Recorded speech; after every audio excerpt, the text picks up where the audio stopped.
Welcome to this tutorial on media outreach tips for the voting phase of the JustTechEye competition. In this video, we're going to go over the voting phase, and then we'll talk about developing your message, identifying your audience, reaching out to news outlets, interview tips, using social media, and finally we'll provide some advice from past JustTechEye finalists. As a reminder, the vote runs until March 1st.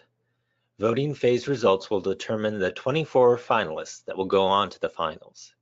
Individuals can vote for each semifinalist once every 24 hours. Fraud will not be tolerated, and attempts to exceed the vote limit will not be tolerated. It is important before you reach out to media to develop the message that you want to say to them. First, be brief in your message. Explain the big picture, why they should care. Next, drill down on what matters most. What are the 3 things you want your audience to take away and to remember? And remember to have a call to action. Express a specific ask. Do you want the audience to spread the word about the voting? Do you want them to vote themselves? Do you want them just to report on it? Remember to be memorable. Be exciting, be passionate. Use data and images if necessary.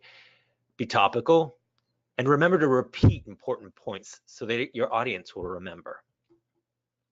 But remember, your goal is to get your foot in the door. You can elaborate later. And most importantly, be relevant. Research who you're going to reach out to and contact. Avoid too much jargon and know what matters for your audience, what they care about, what will move them. As mentioned, you must be relevant. To do this, you got to first identify your audience. You do this by researching. And it's important, don't send the same message to every audience. You can always change it according to who you're reaching out to.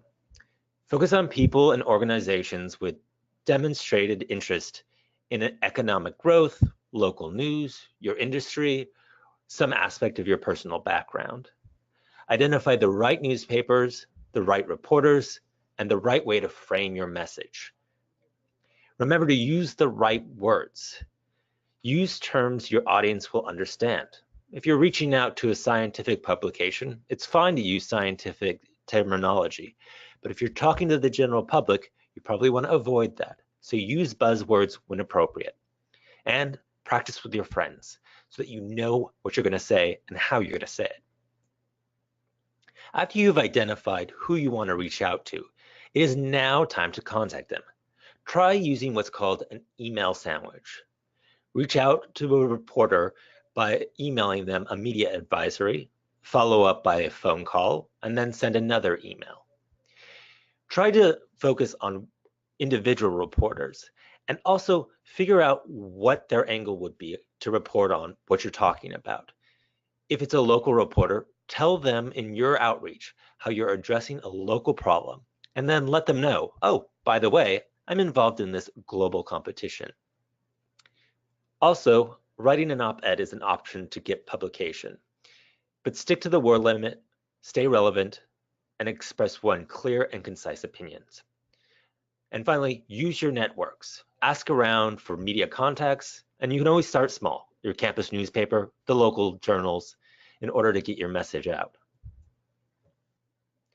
For print, radio, and TV interviews, you should prepare in advance.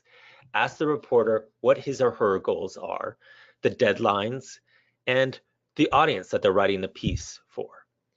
Be timely and accurate in your responses to the reporters. Know how you will frame the big picture and what your 3 points are. Anticipate reporters' questions. Memorize a handful of stories, analogies, and data points that you can use. And bring a fact sheet or a one-page description that goes over key points of your project. In general, for interviews, you want to start with the most important information. Be brief, but speak in complete thoughts. Do not go off topic or ramble to fill silence. Repeat your key points and calls to action. If you do not understand a question, ask for clarification. Assume everything you say could be made public, so don't say anything you wouldn't want out. And be confident and passionate. For radio and TV specifically, make sure you know if the interview is edited or live. Arrive early for the interview. For TV interviews, make sure you know where to look when answering a question. Stay on message and be concise. Avoid using a bunch of words. Try to think in sound bites. Remember, usually a radio or TV story is no more than 90 seconds long.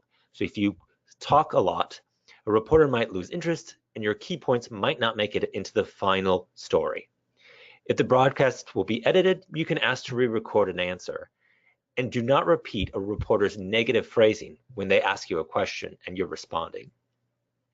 It's important to use social media during the voting phase, but you're going to need to change your message according to the social media you're using.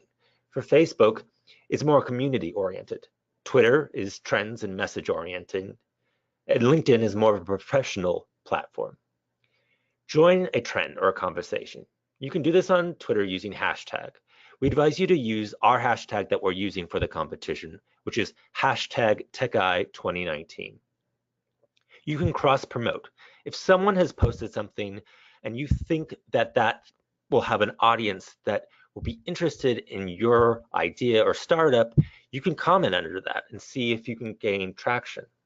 Follow and engage important accounts. Be creative. Post a variety of contents. We provided you with several different images in the toolkit that we've sent to you, but you can create your own. Post regularly, but don't spam. Be personal and remember to be relevant to your audience. Think about what matters to them and what will rally them to vote for you. As we reach the end of this video, we wanted to provide you some advice from past Just Tech Eye finalists. For news media, they advise to reach out to every group you can think of.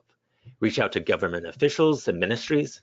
Reach out to diaspora communities in the US and other countries. The name of the AAAS goes a long way in the US. They advise you to not hesitate to ask opinions from your voters. One of them cited, the most important thing we did was to ask voters if they knew someone in a certain office or a certain media, and ask them if they had any other ideas to reach out to more people. Another noted, we were constantly sending reminders and making it a conversational topic every way we could. For social media, they advise making a video where you speak out on why the opportunity can help you serve your community. They advise you to follow high profile and encourage them to vote for you and broadcast your message. They also advise you to build a network of 5 people and make one person responsible for adding another 5 and on and on. They also advise you to follow some of the Twitter handles that we've listed here. And finally, we wanted to leave you with encouragement from past Just Tech Eye finalists. The voting phase is a difficult part of the competition, but it can be very rewarding at the same time. The publicity that you generate during this time will last long after the competition. We wish you the best and hope to see you at the finals.